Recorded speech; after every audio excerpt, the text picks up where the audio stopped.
Hola chicos, bienvenidos a esta segunda parte donde vamos a seguir trabajando en ejercicios prácticos de SQL, ya no en la parte que vimos con Germán, que era como en las consultas de los datos, aplicando pues lo que vimos un poco en los filtros. Ahora vamos a meternos un poco con las sentencias que también practicamos un poco y vimos un poco a lo largo de este curso, que es el create, el insert, el delete, o sea, vamos a manipular la información que hay en la tabla. Normalmente este tipo de comandos se utilizan más cuando a quien le toca administrar una base de datos, como crear tablas, modificarlas, bueno, insertar registros, actualizar. Entonces tal vez a un usuario de negocio puede que no sea tan común, pero es muy efectivo pues, o muy bueno que lo conozca. Y a alguien que le toque administrar una base de datos, súper necesario que sepa y que practique de estos temas.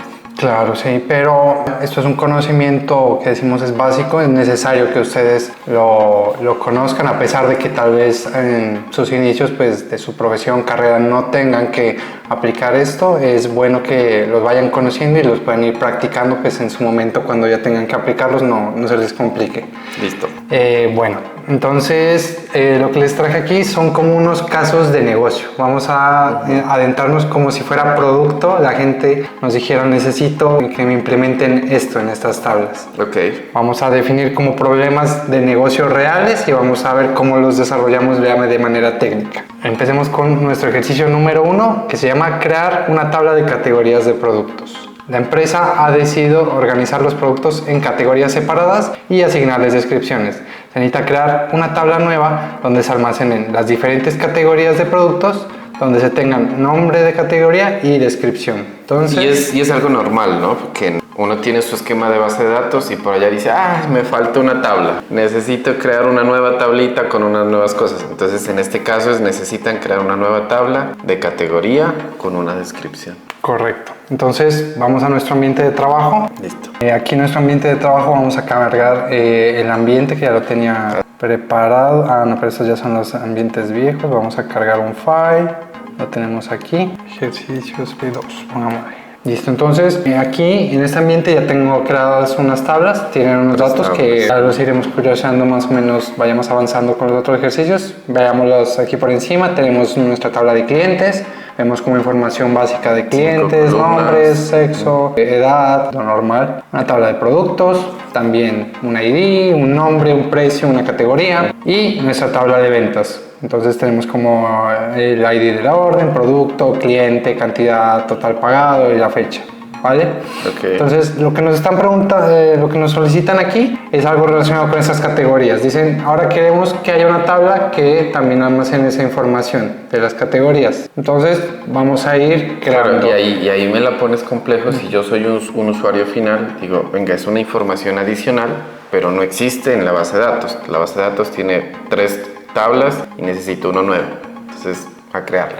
Listo. Sí, vamos a crear una nueva tabla que va a almacenar esa información de categorías. Como lo vimos en nuestro curso, el comando a utilizar es create table. Vamos a poner pues la tabla categorías. Creo que las no va. Entonces, lo que nos pregunta, lo que nos decía el enunciado de negocio es que vamos a necesitar tener el nombre de la categoría y la descripción. Pero obviamente también cuando estamos creando este tipo de categorías sería bueno tener un ID de esas categorías. Entonces debemos crear una llave primaria que nos va a ser útil pues en dado caso de que es como para identificar un registro único, ¿no? Si bien SQL nos permite crear tablas sin llaves primarias, es una recomendación, pues una buena práctica el tenerlas, porque eso te permite saber qué registro se creó de manera única. Entonces te da un poquito más de control y auditoría sobre la información. Correcto. Entonces empecemos como están las demás. Pongámosle aquí en nombre en minúsculas, ID, categoría. Va a ser, en este caso digamos que es un integer. Y vamos a definir como primary key y auto increment.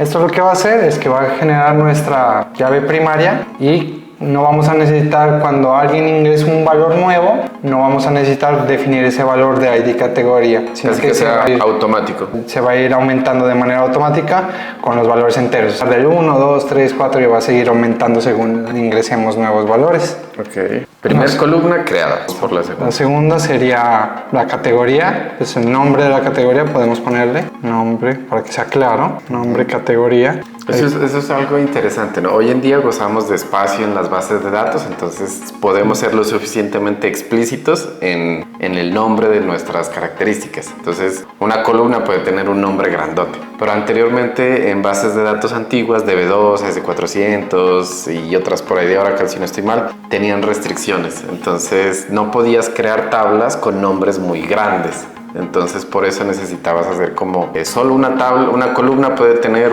5 caracteres en su nombre y a veces no era tan fácil identificar. Hoy en día tenemos esta ventaja, es muy transparente lo que hace. Sí, correcto. Bueno, adicional a esto, ahora tenemos que definir qué tipo de dato va a ser nombre categoría. Ya como vimos, nombre categoría pues debería ser una variable de texto. Hay muchas maneras de definir una variable de texto como varchar, string. Aquí en SQLite también nos permite definirla como text. O sea, no es necesario como definirle un número fijo de caracteres que va a tener, porque pues tal vez no sabemos una categoría. Obviamente, o sea, si quisiéramos podríamos hasta restringir el nombre, no puede tener registros de más de 2 caracteres.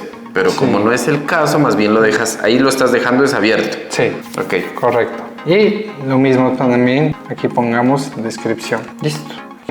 También sería de texto. Entonces, aquí ya vemos que estamos completos. Creo que sí está bien escrito esto. Yo creo que te falta ahí en el autoincrementes junto. Sí. Y mira, magia. Correcto. Apareció una nueva tabla. Y apareció nuestra nueva tabla. Ya tenemos lo que definimos. Tenemos una ID categoría, tenemos nombre, categoría, tipo texto y la descripción. Ahora esa tabla pues ya puede empezar a ser nutrida con información. Ahí la creamos, pero como el esqueleto, o sea, quedó vacía, solo con las columnas, pero no tiene información. Correcto. Pues ya lo que nos solicitó negocio en este caso fue esa tabla. Pues ya estaba creada, ya la tiene. Listo.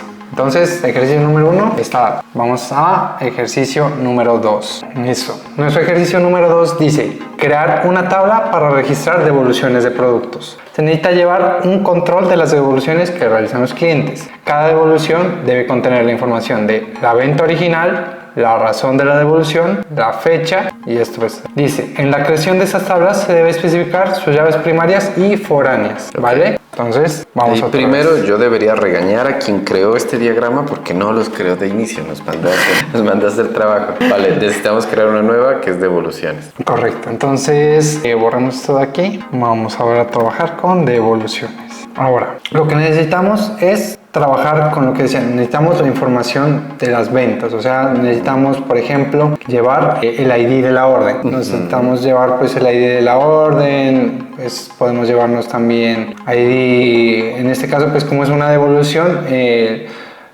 también necesitamos saber qué producto nos devolvió de esa orden, porque en una orden pues pueden haber más de un producto y yo creo que con esto podríamos estar bien, no sé, no necesitaríamos el ID del cliente, aunque podríamos agregarlo. Y ahí sería agregar las 2 nuevas columnas, que es como la fecha en que se hace la devolución y la razón de la devolución. Crear esta tabla es un poco más complejo que la anterior, porque aparte de ser creada, tiene que relacionarse con las que ya existían. Correcto. Y por eso es que estás mirando los IDs de las otras tablas. Sí, entonces estoy viendo como qué necesito, porque es una tabla que ya está relacionada con un evento que sucedió, está relacionado con el evento de ventas. Y ahora va a ser el evento como de devoluciones. Tal cual como lo hicimos antes, pues podremos ponerle también un ID de devolución. Que va a ser también un integer. Le ponemos que es primary key, auto increment, y empezamos a agregarle los demás valores que decíamos. Necesitamos un ID de orden, que ya ID de orden ya está definido como un integer. Necesitamos un ID de producto, que decimos también que necesitamos en el caso de que haya una devolución, también es un integer. El ID de cliente, ¿tú qué crees? ¿Lo agregamos también? No lo veo tan necesario, pero ahí es algo importante porque depende de quien administre esta base de de datos dice, venga, es el ID de cliente, está por allá y en dado caso lo necesite, lo puedo recuperar. Pero tal vez puede ser también como viable el redundar información. Pues en bases de datos que se sabe que son pequeñas, redundar información no es problema. Pero en bases de datos que son demasiado grandes, hablamos de millones de datos, tal vez ese sería un criterio de decir no. En este caso, como es pequeña, yo diría podemos colocarla, no pasaría nada. Vale, entonces... Y en dado caso, pues si algo la eliminamos y nos da la oportunidad de que se elimine una columna. ID de cliente y las últimas dos columnas que serían las nuevas, sería fecha de devolución. Bueno, pongámosle fecha porque ya sabemos que es la tabla de devoluciones. Entonces esto va a ser un date. Y la última es razón, que también como un text.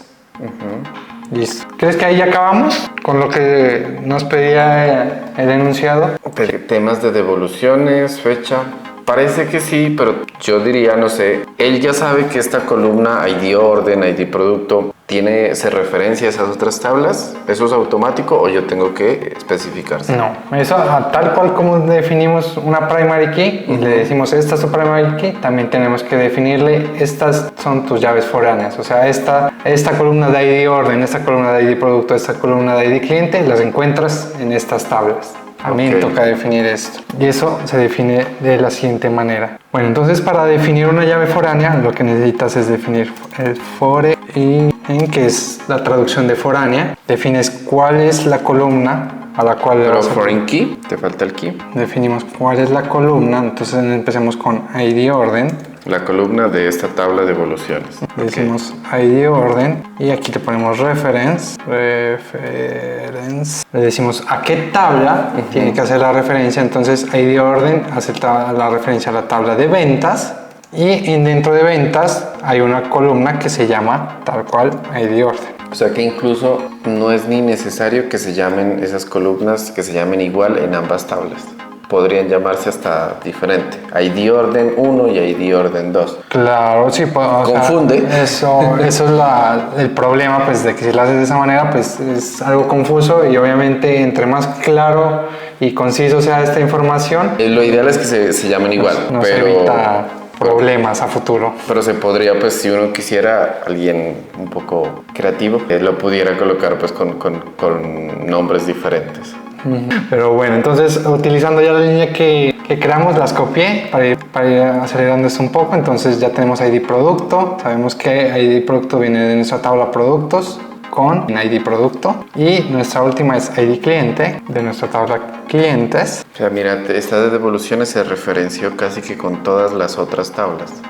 Y traduciéndolo al español es como muy entendible, ¿no? Mire, hay una llave extranjera o una llave foránea que es ID orden y esta ID orden de la tabla de evoluciones se referencia a otra tabla o le hace la conexión. O sea, leyéndolo incluso hace sentido también. Sí, correcto. Entonces, como lo decimos, SQL es un lenguaje muy... Yo lo escuché el otro día que es muy verboso. Pues sí, es como muy... Pero esa palabra no sabía si es como verboso, de lo que dicen como el verbo to be, sobre todo en inglés, que utilizan el verbo to be, entonces como el sujeto, predicado, la acción. Entonces es más o menos tiene como ese orden de acciones, por así decirlo. Entonces es... En otras partes había visto que verboso también lo hacen como cuando es muy extenso en lo que explica. Pero bueno, en general pues que se puede leer desde el inglés. Listo, entonces creo que hay algo que se fue un poquito mal. Tal vez esa coma al final. Sí, la coma, seguramente. Sí, era esa coma. Entonces, como vemos, ya creamos nuestra tabla de evoluciones, quedó con todo lo que nos pidieron. Entonces está referenciado con la información de la venta, que sobre todo pues su ID orden, el producto que se devolvió, el cliente, que tal vez era un poco redundante en ese caso, porque pues se podría haber consultado acá, pero lo agregamos para que sea tal vez un poco más explícita las consultas en esta tabla, la fecha de la devolución y la razón. Entonces, este nuevo ejercicio quedó check. Podemos avanzar al siguiente.